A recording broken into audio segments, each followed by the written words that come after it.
The sound of rushing water had been David's lullaby for 30 years until the morning he woke to deafening silence.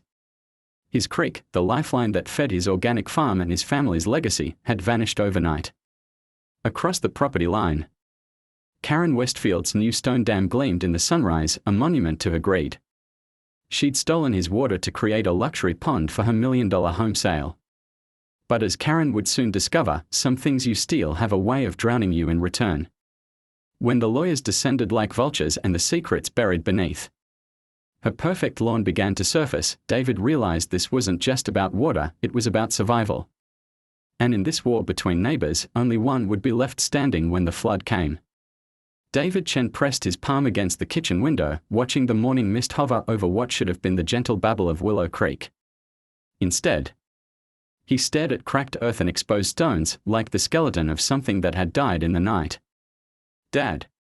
His daughter Emma's voice carried the weight of 23 years and a master's degree in environmental science. "The irrigation system's bone dry. The tomatoes are already wilting." David didn't turn from the window. 30 years he'd listened to that creek sing him to sleep, watched it nurture 3 generations of Chen family vegetables, felt its cool spray on summer mornings when he checked the water levels. Now, silence stretched across his 40-acre organic farm like a death shroud. "I know, sweetheart." His voice came out rougher than intended. "I know." Emma joined him at the window, her dark hair pulled back in the practical ponytail she'd worn since childhood. "It's not just low water, Dad. It's completely gone. Creeks don't just disappear." They both knew where to look. Across the property line, where old Mrs. Henderson's modest farmhouse had stood for 60 years until her death last spring, a monstrosity of glass and steel now dominated the landscape. Karen Westfield's dream home, complete with what appeared to be a pristine ornamental pond that definitely hadn't been there yesterday. "Son of a bitch," David muttered, then caught himself. "Sorry, Em. I've heard worse in grad school." Emma's jaw tightened as she followed his gaze. "Is that our water?" Before David could answer, the sound of heels clicking on gravel announced an unwelcome visitor. Karen Westfield emerged from her BMW wearing a cream-colored blazer that probably cost more than David's monthly income. Her blonde hair was pulled into a severe bun, and her smile had the sharp edges of someone who'd never been told no. "Good morning, neighbors." Karen's voice carried across the property line with artificial cheer. "Beautiful day, isn't it?" David stepped onto his porch, Emma close behind. "Karen. Funny thing, seems like our creek decided to relocate overnight." Karen's laugh tinkled like wind chimes in a hurricane. "Oh, that old thing. I hired an engineering firm to redirect the water flow. Creates a much more aesthetically pleasing water feature for the property. You wouldn't believe what a difference it makes for home values." "You what?" Emma's voice cracked with disbelief. "Redirected it," Karen repeated, as if explaining to a child. "The water was just running to waste anyway, flowing down to that nasty swamp area. Now it serves a purpose." David felt his blood pressure spike. "That nasty swamp area is a wetland preserve. And that water feeds my irrigation system. Has. For 30 years. Well, I'm sure you can find another source." Karen waved a dismissive hand. "I mean, it's not like you own the water, right? Water belongs to everyone." Actually, Emma stepped forward, her environmental science degree suddenly very relevant. Water rights are attached to riparian properties. Dad has legal claim to that creek flow. Karen's perfect smile faltered for just a moment. "I'm sure we can work something out.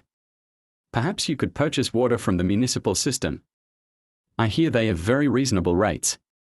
David watched his life's work, heirloom tomatoes, organic lettuce, prize-winning squash, begin to wither in the morning sun. His father had started this farm with nothing but determination and that creek's reliable flow. His grandfather had helped clear the land, watching that same water carve its patient path through the soil. "You can't just steal someone's water," David said quietly. "Steal?" Karen's voice rose an octave. "I resent that implication. I've improved this entire area. That old creek was nothing but a mosquito breeding ground. Now it's a beautiful focal point that adds value to everyone's property. Everyone's property. Emma's voice dripped with sarcasm. Dad's vegetables are dying. Then perhaps your father should consider selling. Karen's mask slipped completely. I've had several developers express interest in this area. Agricultural zoning is so limiting. Think of the possibilities: luxury homes, maybe a small shopping center. Much better use of the land than this. She gestured dismissively at the farm that had fed 3 counties worth of families for 3 decades. David felt something cold settle in his chest. You planned this. I plan to improve my property value, yes. Nothing wrong with that. Karen's smile returned, sharper now. Look, David, I understand change is hard. But progress waits for no one. You can adapt, or you can be left behind. Get off my property. I'm not on your property. I'm on mine. Karen's heels clicked as she turned. Think about my offer. This area is changing whether you like it or not. You can be part of that change, or you can watch your little farm die of thirst. As Karen's BMW disappeared down the driveway, Emma grabbed David's arm. Dad, she can't do this. It's illegal. Legal and illegal are different things when you have money, sweetheart. David's voice carried the weight of a man who'd learned hard lessons about the world. Rich people play by different rules. Not this time. Emma's eyes blazed with determination. I'm calling Professor Martinez. He specializes in environmental law. And then I'm calling the County Water Authority. David watched his daughter disappear into the house, phone already in hand. Emma had always been a fighter, ever since she'd stood up to playground bullies twice her size. But this was different. This was Karen Westfield, who'd bought the most expensive house in the county and clearly had the resources to make problems disappear. He walked to the creek bed, knelt, and pressed his palm against the dry earth. The soil here was dark and rich, fed by decades of seasonal flooding. His father had taught him to read the land like a book, to understand the subtle language of growing things. What are you trying to tell me? He whispered. The answer came not from the earth, but from his pocket. His phone buzzed with a text from his neighbor to the south, Jim Morales. Dave, my well's running low. You having water problems too? David stared at the message, a cold realization creeping up his spine. He walked to his own well, removed the cap, and dropped a small stone. It fell much longer than it should have before hitting water. His well was dropping fast. The creek didn't just water his crops, it recharged the entire aquifer that supplied wells for miles around. Karen hadn't just stolen his water. She'd begun draining the water table for everyone. David's phone rang. Emma's voice was tight with excitement and fear. Dad, Professor Martinez says what she did is completely illegal. Multiple violations: water rights, environmental impact, permit requirements. But there's something else. What? I called the county about permits. Karen never filed for any water redirection permits. But get this, she applied for a massive development permit 6 months ago. Residential subdivision, 62 homes. The application was denied because of insufficient water supply. David felt the puzzle pieces clicking together. She's solving her water supply problem with our water. And Dad. The permit application lists her as the owner of 40 additional acres. What 40 acres? Ours, Dad. She's planning to buy our land whether we want to sell or not. David looked across the property line at Karen's house, where she stood at a massive window, watching him with the patience of a predator. She raised a wine glass in a mock toast, her smile visible even from a distance. His phone buzzed again. This time it was his bank. The automated message made his blood run cold. Your account is overdrawn. Please contact us immediately. Without water, his crop irrigation had automatically switched to the expensive municipal backup system. The system he'd never needed to use and couldn't afford to run. David realized with crystalline clarity that this wasn't just about water rights or property disputes. This was a carefully orchestrated campaign to destroy his farm, bankrupt his family, and force him to sell his land at a fraction of its value. Karen Westfield had just declared war. But as David watched the last of his tomatoes wilt in the unforgiving sun, he remembered something his father had taught him long ago: the land always keeps its secrets, and those secrets have a way of surfacing when you least expect them. He walked to his toolshed and retrieved a shovel. If Karen wanted to play dirty, he'd show her exactly what secrets were buried beneath her perfect lawn. Because David Chen had been working this land for 30 years. And he knew exactly where all the bodies were buried. The shovel hit something hard 3 feet down, sending vibrations up David's arms. He'd been digging for 2 hours in the blazing afternoon sun, following the old property line that ran between his farm and what used to be Mrs. Henderson's place. Sweat stung his eyes as he cleared away more dirt, revealing the edge of something that definitely wasn't rock. "Dad, what the hell are you doing?" Emma's voice carried a mixture of concern and exasperation as she approached with a water bottle and a concerned expression. David paused, wiping his forehead with the back of his hand. "Remember when I helped Mrs. Henderson with her septic system about 15 years ago?" "Vaguely. I was away at college. Found something interesting then. Something she made me promise to keep quiet about." David's voice dropped to a whisper. "But Mrs. Henderson's dead now, and Karen Westfield just made this personal." Emma knelt beside the hole, peering at the exposed edge. "Is that concrete? Industrial waste containment? Buried deep, off the books?" David's jaw tightened. Mrs. Henderson's late husband worked for Apex Chemical before they went under in the 80s. Company was dumping industrial solvents, heavy metals, all sorts of nasty stuff. When the EPA started sniffing around, they needed it to disappear fast. "Jesus, Dad. That's illegal as hell. And it's been leaching into the groundwater for decades." David stood, brushing dirt from his hands. Mrs. Henderson knew, but she was too scared to report it. Her husband had already died from cancer, and she was terrified of losing the house. Emma's face went pale. "The creek runs right through this area. If that contamination reaches the aquifer..." "It already has, sweetheart. Why do you think I've always insisted on organic farming? Why I've never used well water for irrigation?" David's voice carried the weight of a secret he'd carried for 15 years. That creek was the only clean water source for miles around. And now Karen's. Emma stopped mid-sentence, the implications hitting her. "Oh my God. She's not just stealing our water. She's forcing everyone in the area to rely on contaminated groundwater." David nodded grimly. "Gets worse. Karen's fancy pond sits directly over the contamination site. All that water she's hoarding. It's pulling toxins up from the buried waste." Emma pulled out her phone, fingers flying over the screen. "We have to report this. EPA, County Health Department, everyone." "With what proof?" "This burial site is on Karen's property now.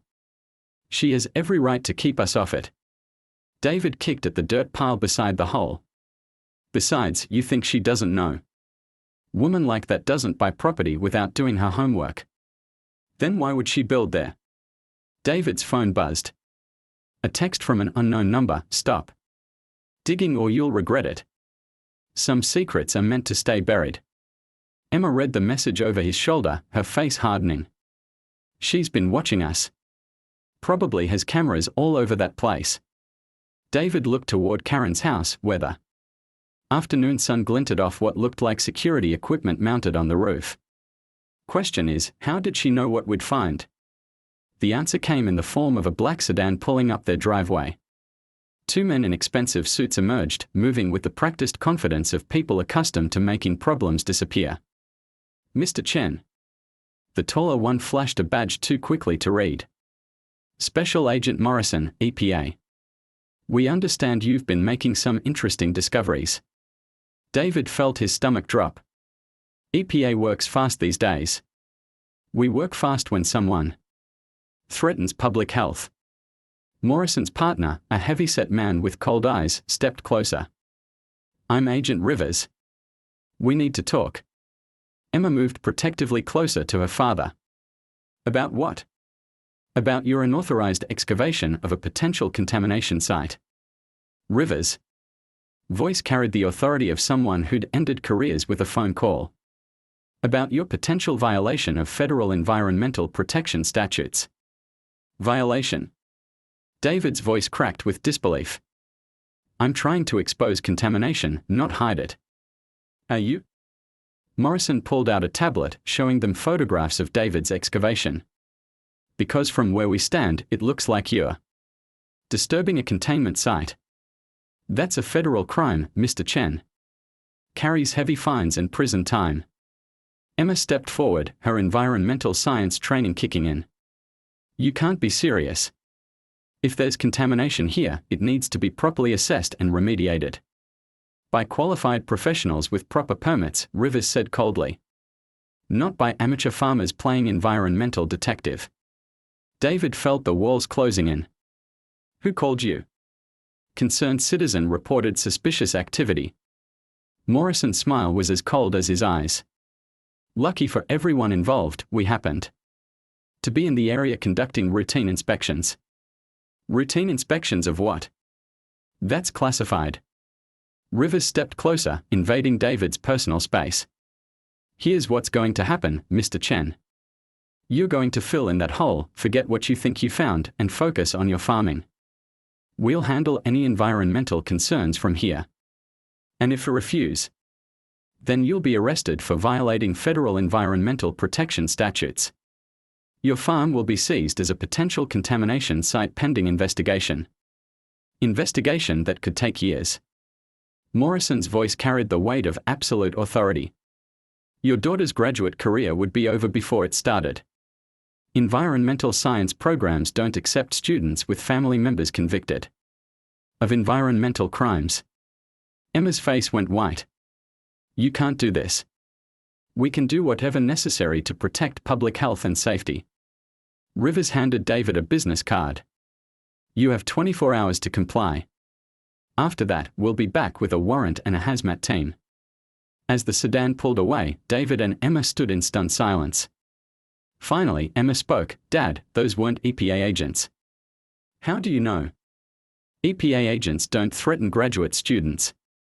They don't work in pairs like that. And they definitely don't show up 30 minutes after someone starts digging without proper paperwork. Emma's voice grew stronger with each word.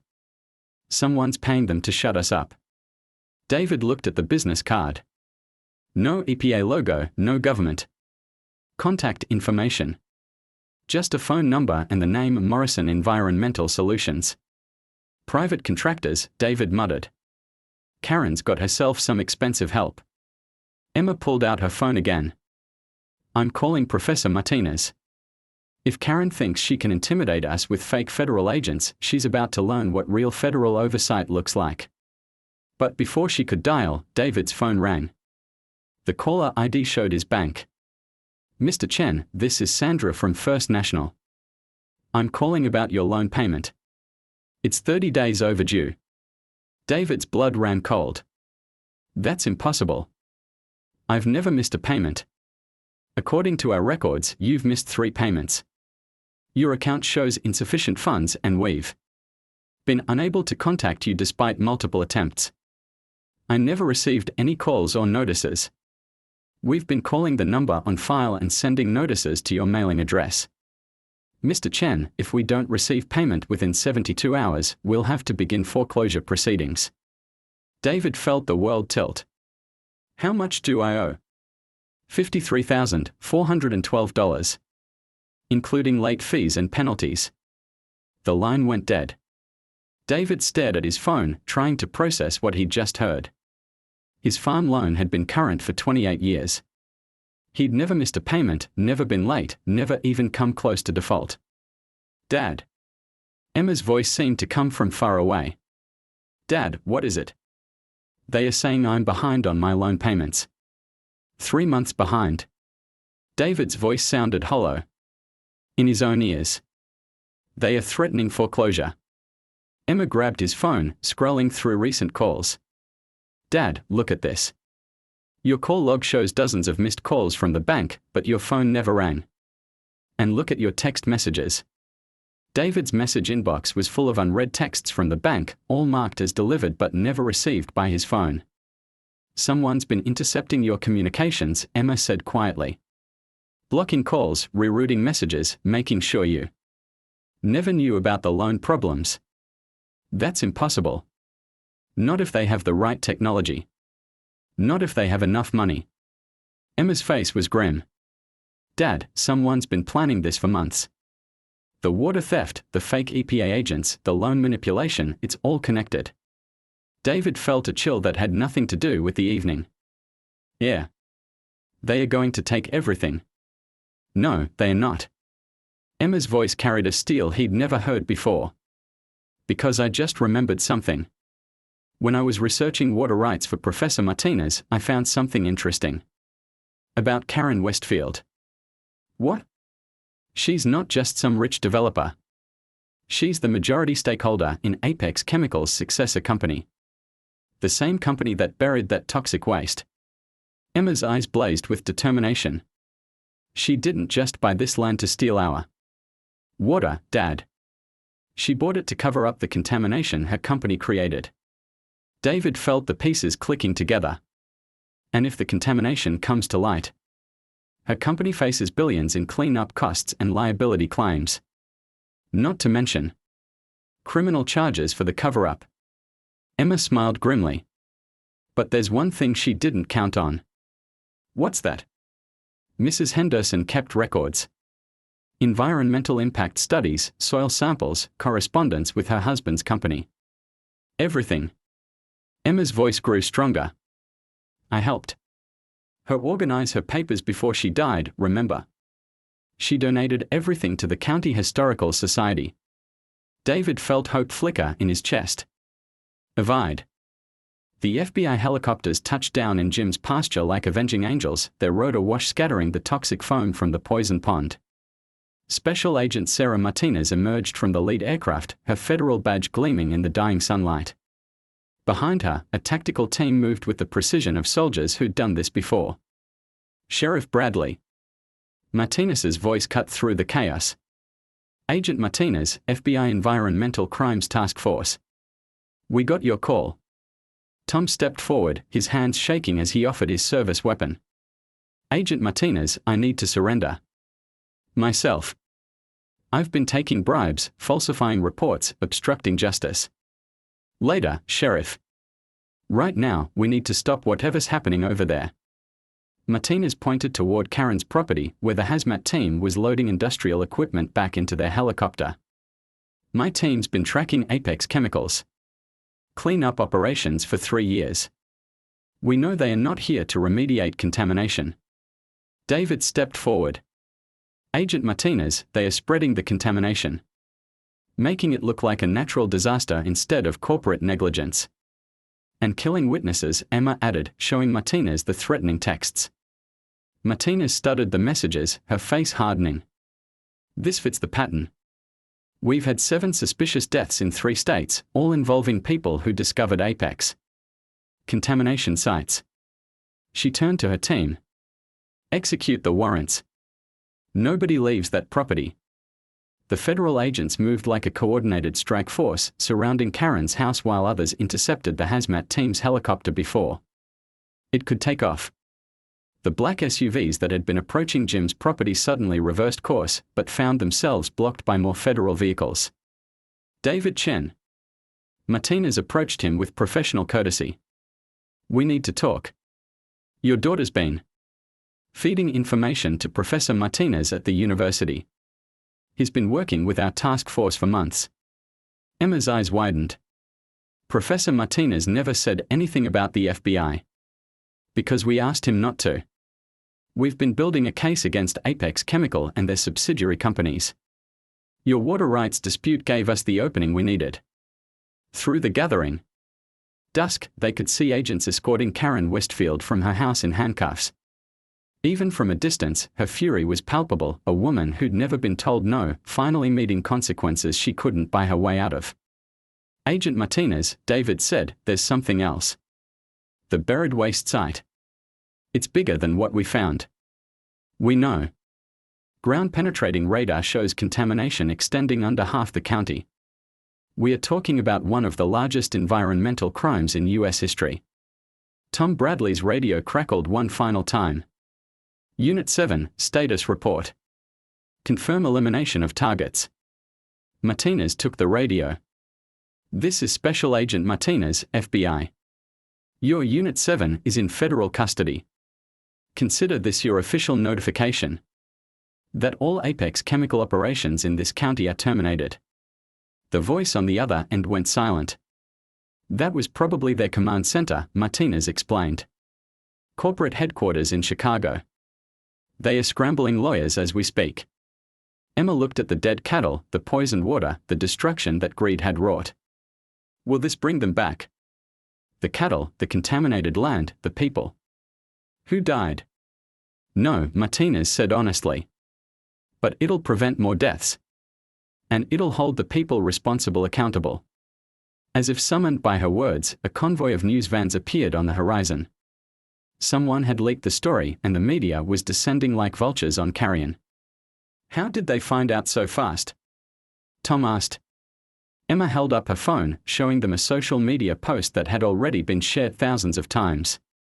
I live-streamed the cattle deaths and the hazmat team. The internet doesn't forget and it doesn't forgive. Martinez smiled grimly. Good. Public pressure is the only thing that keeps cases like this from disappearing into legal limbo.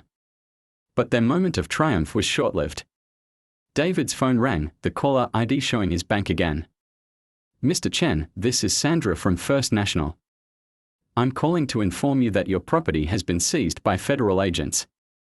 We are accelerating the foreclosure process to protect our interests. David felt the world tilt. What are you talking about? The FBI is here investigating environmental crimes. I'm sorry, Mr. Chen, but we have to protect our investment. Your loan is in default, and federal seizure makes you a liability risk. Martinez grabbed the phone. This is Special Agent Martinez, FBI. Who am I speaking with? Sandra Williams, loan officer, First National Bank. Ms. Williams, this property is an active crime scene and evidence in a federal investigation.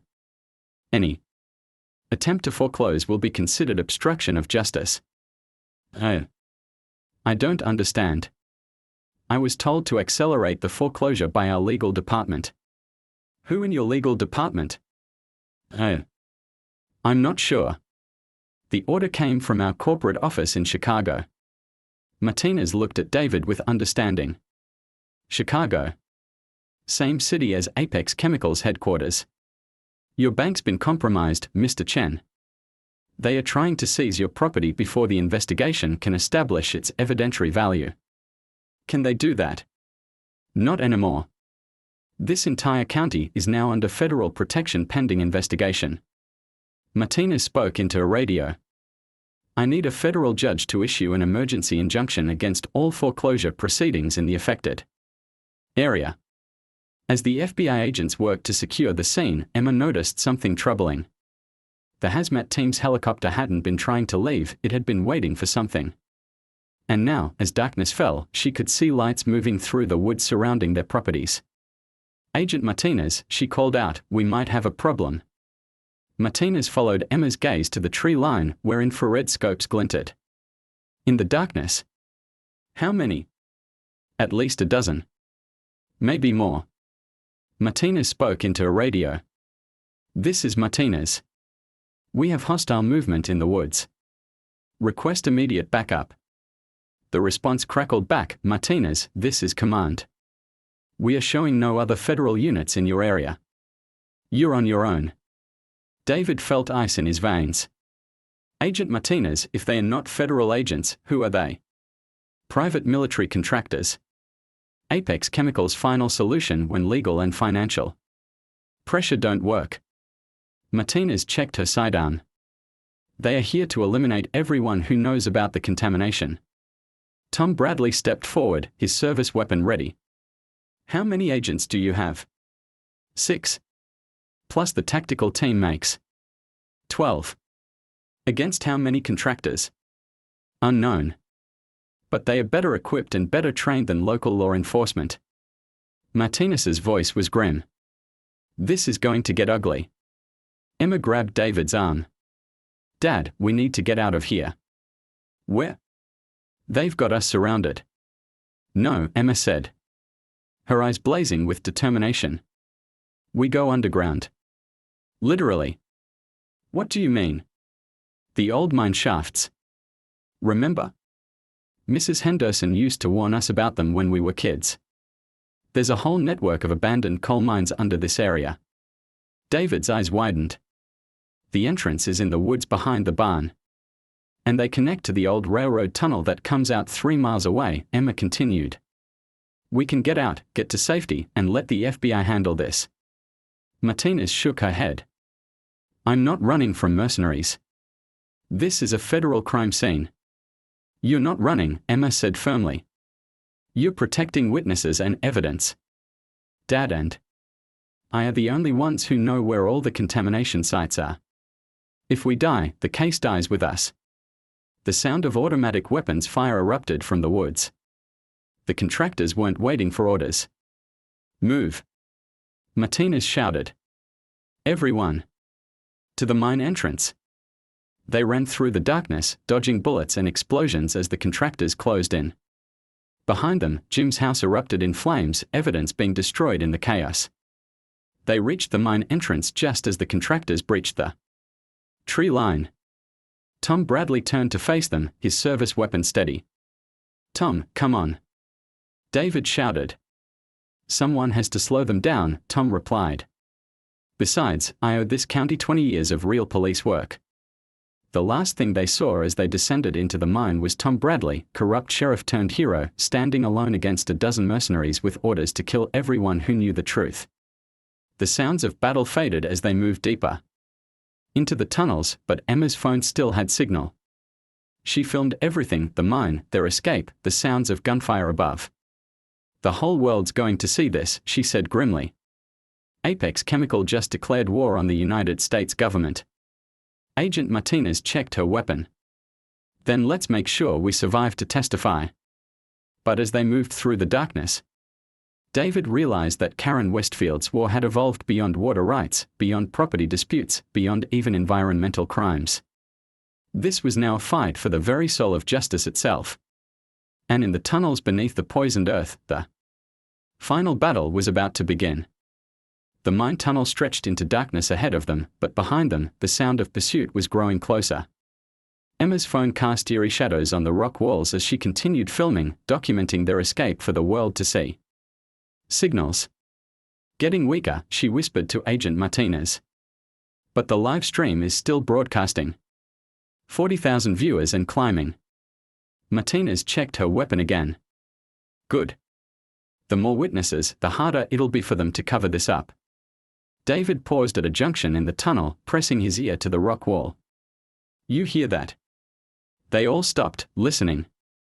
A distant rumbling, growing stronger. What is it? Emma asked. David's face went pale. Water. They are flooding the mines.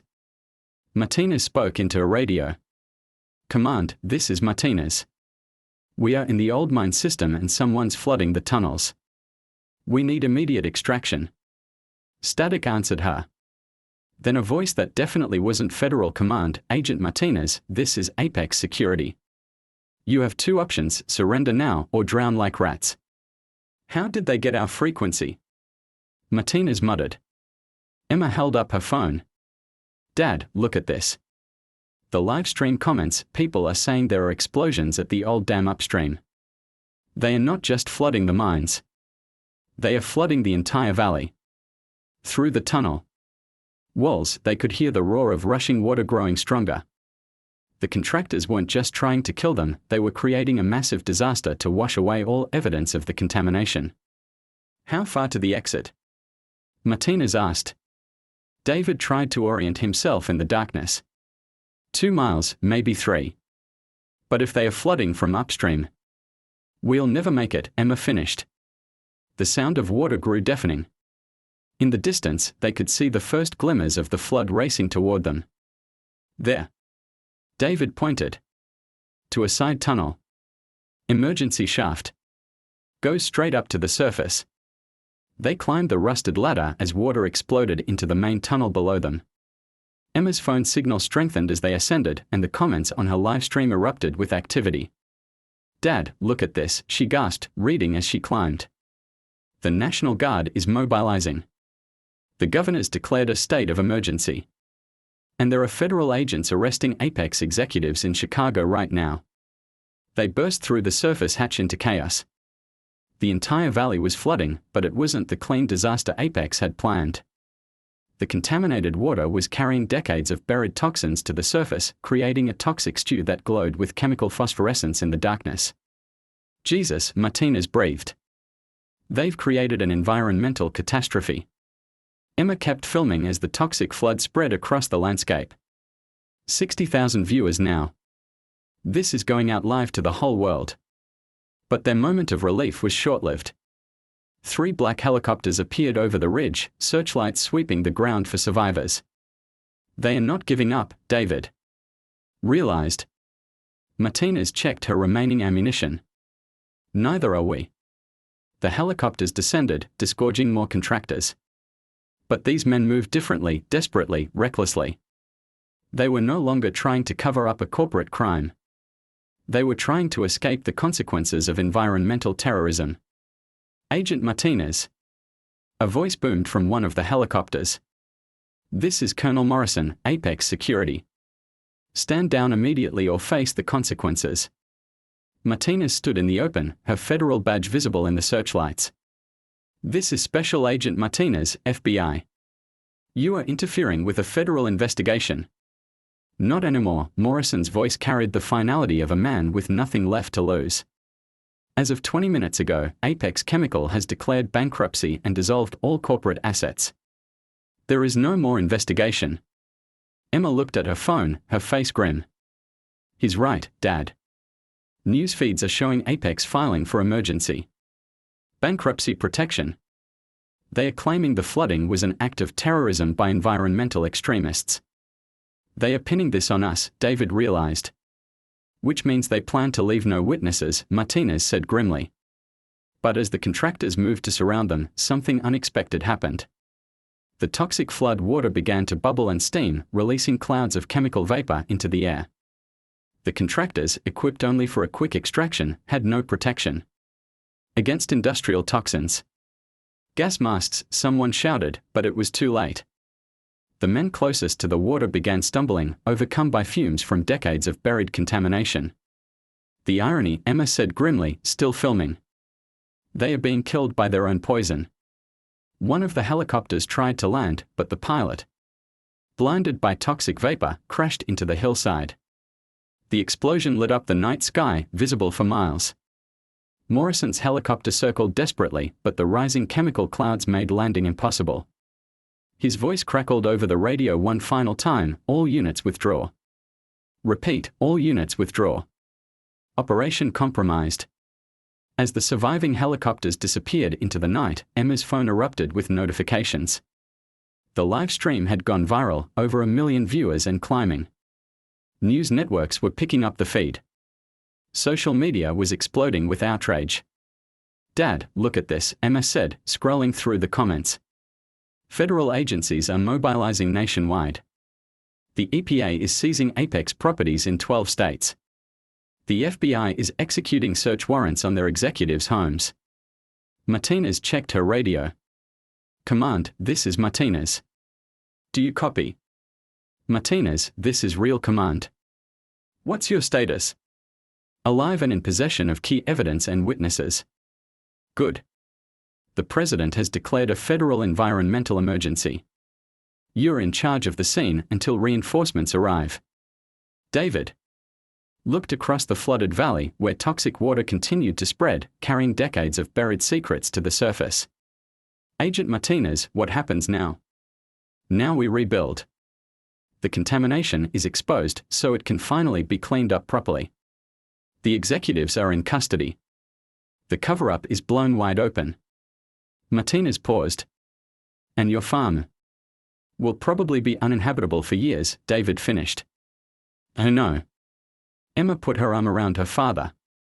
But we're alive, Dad. And we told the truth. The bank still wants to foreclose, David said quietly. Actually, Martinez smiled. Contaminated properties seized in federal environmental crimes become federal responsibility. The government will compensate you for your loss and fund the cleanup. Emma's phone buzzed with an incoming call. She answered it on speaker.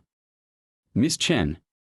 This is Rebecca Martinez, Professor Martinez's wife and a producer at CNN. We'd like to offer you a job as an environmental correspondent. Your live stream tonight has been viewed by 15 million people. The world needs to hear more stories like this. Emma looked at her father, at the flooded valley, at the toxic waste that was finally being exposed to sunlight for the first time in decades. I accept, she said firmly. But my first story is going to be about corporate accountability and the real cost of environmental crime. As dawn broke over the valley, rescue helicopters, real ones, with federal markings, appeared on the horizon. The nightmare was ending, but the real work was just beginning. David stood at the edge of the toxic flood, watching the sunrise paint the contaminated water in shades of gold and amber. It was beautiful and terrible at the same time, destruction and revelation, ending and beginning. You know what the funny thing is, he said to Martinez. What's that? Karen blocked my creek to boost her home value. But in the end, she destroyed the most valuable thing of all. Which was? David smiled grimly. The truth. She buried it so deep, she forgot that water always finds a way to the surface. In the distance, Karen Westfield's dream house sat empty, surrounded by toxic flood water that made it uninhabitable for generations. The woman who'd stolen water to increase her property value had created the most expensive environmental disaster in state history. The creek that had nurtured David's farm for 30 years was gone forever. But in its place, something more powerful had emerged: justice, flowing like water, finding every crack in the corporate facade, washing away decades of lies and corruption. Karen Westfield had indeed boosted her home value. It was now worth -$50 billion and counting. The water always wins in the end. Emma's hands shook as she read the threat message again. Dad, we need to call the police. And tell them what? That we received an anonymous text. David's voice was steady, but Emma could see the fury building behind his eyes. Karen's been planning this for months. You think she doesn't have the local sheriff in her pocket too? As if summoned by his words, a patrol car turned into their driveway. Sheriff Tom Bradley emerged, his weathered face grim. David had known Tom for 15 years, had voted for him in every election, but the man approaching them now looked like a stranger. David, Emma. Tom's voice carried none of its usual warmth. I need to ask you folks to step away from that excavation site. Tom, what the hell? I've received reports of unauthorized digging on private property. Environmental hazards, public safety concerns. Tom's hand rested on his gun belt, a gesture that wasn't lost on either of them. I'm ordering this site sealed pending investigation. Investigation by who? Emma stepped forward, her environmental science training making her bold. Those fake EPA agents who threatened us this afternoon. Tom's face flushed. I don't know what you're talking about. But I know you've been digging where you shouldn't be digging. That's trespassing, destruction of property, potential environmental terrorism. Environmental terrorism. David's voice cracked with disbelief. Tom, I've known you since you were a deputy writing parking tickets. You know damn well I'm not a terrorist. I know what I've been told. Tom's voice carried the authority of someone who'd been given orders he didn't like but couldn't ignore. Ms. Westfield has filed a complaint. Says you've been harassing her, threatening her, trespassing on her property. Emma pulled out her phone, showing Tom the threatening text. She's been threatening us. Tom barely glanced at the screen. Anonymous messages don't constitute evidence. But your excavation site does. He gestured toward the hole David had been digging. I'm ordering you to fill that in and stay away from the property line. And if we refuse? David's voice was quietly dangerous. Then I'll arrest you for trespassing, destruction of property, and violation of environmental safety protocols. Tom's eyes wouldn't meet David's. Don't make this harder than it has to be. As the patrol car pulled away, Emma grabbed David's arm. Dad, he's been bought. This whole thing is corrupt from top to bottom. Oh no. David's voice was eerily calm.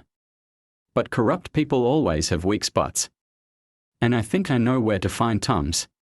Before Emma could ask what he meant, David's phone rang. The caller ID showed Jim Morales, his neighbor to the south. Dave, you need to get over here. Now. What's wrong? My cattle are dead. All of them. And the water in my pond. Christ, Dave, it's glowing. David and Emma raced across the fields to Jim's property, where they found a scene from a nightmare. 23 head of cattle lay scattered around the farm pond, their bodies bloated and discolored. The water in the pond had an oily, iridescent sheen that caught the late afternoon sun like a rainbow made of poison. Jim Morales stood beside the devastation, tears streaming down his weathered face. Happened overnight. They were fine yesterday, dead this morning. The water started changing color around noon. Emma knelt beside the pond, careful not to touch the water. Dad, look at this. The contamination's spreading faster than we thought. David studied the lay of the land, tracing the water flow patterns in his mind. It's following the old creek bed. The underground flow that Karen disrupted. I called the county health department, Jim said. They told me someone would be out tomorrow to take samples.